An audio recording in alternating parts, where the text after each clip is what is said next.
పరిశుద్ధాత్మదేవా స్తోత్రం, మా రక్షకుడా వందనం, మా రక్షకుడా స్తోత్రం. Praise the lord, praise the lord, praise the lord.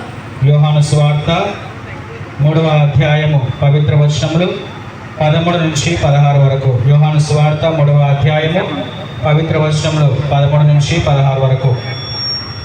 పరలోకం నుండి దిగి వచ్చిన మనుష్య కుమారుడు తప్ప ఎవడనూ పరలోకం నాకు ఎక్కిపోలేదు. మోషే ఎడారిలో ఎట్లు సర్పమును ఎత్తెనో ఆయనను విశ్వసించిన ప్రతి వాడు నిత్యజీవం పొందుటకై అట్లే మనుష్య కుమారుడు ఎత్తబడవలేను. దేవుడు లోకమును ఎంతో ప్రేమించి తన ఏకైక కుమారుని ప్రసాదించెను. ఆయనను విశ్వసించిన ప్రతి వాడు నాశనము చెందక నిత్య జీవము పొందుటకై అట్లు చేశాను. క్రీస్తునాథుని యందు ప్రియ క్రైస్తవ సహోదరి సహోదరులారా, మరి ఈరోజు మరి మనందరికీ కూడా ఆనందమైనటువంటి రోజు, అదేవిధంగా మరి విషాదమైనటువంటిది. అంటే మరి దేవుడు మన కొరకు తన యొక్క ప్రాణాన్ని దారిపోసి మనందరికీ గొప్ప రోజు ఈరోజు.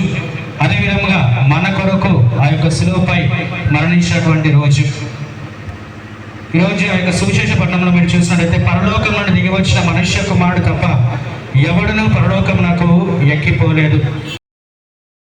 మరి ముఖ్యంగా ఈ యొక్క ఉత్థాన పండుగను మనం అందరం కూడా జరుపుకుంటున్నాము. అదేవిధంగా ఈ యొక్క నుంచి ఉత్థానము పొంది మరి మనందరికీ కూడా ఆ యొక్క నూతన జీవితము ఉంది అని ఆయన మనందరికీ కూడా తెలియజేస్తున్నాడు. ఈ యొక్క లోకంలో మనం మరణించినప్పటికీ కూడా ఆ యొక్క పరలోక జీవితము, ఒక కొత్త జీవితం అనేటువంటిది మనకి ఉంది. మనము భౌతిక మరణించినప్పటికీ కూడా ఆ యొక్క పరలోక లోకంలో మనకి, మన యొక్క ఆత్మకు ఆ యొక్క నిత్య విశ్రాంతి, అక్కడ మరణము ఇంకా ఏమి కూడా ఉండవని మరి ఈరోజు యేసు ప్రభువు ఆ యొక్క శిలువపై మరణించి మనందరికీ కూడా మరి ఈ యొక్క సందేశాన్ని ఇస్తున్నాడు. మరి ముఖ్యంగా ఆ యొక్క శిలువ పైన మనం చూసినట్లయితే మోషే ఎడారిలో ఎప్పుడు ఆయనను విశ్వసించిన ప్రతి వాడు నిత్య జీవం పొందుటకై అట్లే మనిషి.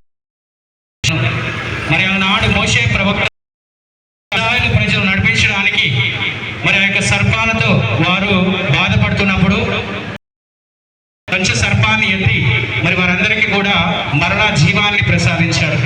అదేవిధంగా నూతన నిబంధనలో యేసు ప్రభువు మరి ఆ యొక్క శిలువపై మరణించి ఆయన ఎత్తబడి మనందరికీ కూడా రక్షణను ప్రసాదిస్తున్నాడు. ప్రియ సహోదరి సహోదరులారా, మరి ముఖ్యంగా ఈ యొక్క పవిత్ర శుక్రవారం నాడు దేవుడు మనకిచ్చేటువంటి సందేశము ఇస్తున్నాడు. ఆ యొక్క శిలువపై మనము చూసినట్లయితే తన యొక్క 2 చేతులను చాపి మరి మేము ఇంత ప్రేమిస్తున్నానని చెప్పి మరి ఆ యొక్క శిలువపై మరణించి, మరి ముఖ్యంగా దేవుడు లోకమును ఎంతో ప్రేమించి తన యొక్క ఏకైక కుమారుని ప్రసాదించను. ఆయనను విశ్వసించిన ప్రతి వాడు నాశనము చెందక నిత్య చేశాను.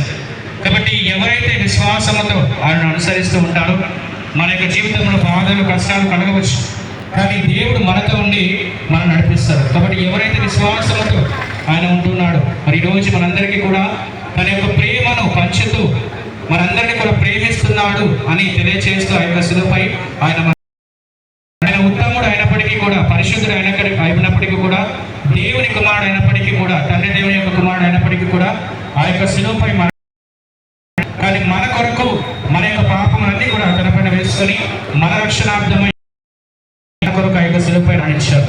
కాబట్టి మరి యొక్క పవిత్ర శుక్రవారం నాడు సమాన మరణాన్ని ధ్యానించుకుంటూ మనము కూడా ఆయన మనకు అంత చేసినప్పుడు మనం కూడా తిరిగి మన యొక్క జీవితాల ద్వారా మంచి జీవితాన్ని జీవిస్తూ దేవుని కొరకు జీవించడానికి మనం అందరం కూడా ప్రయాసపడదాం.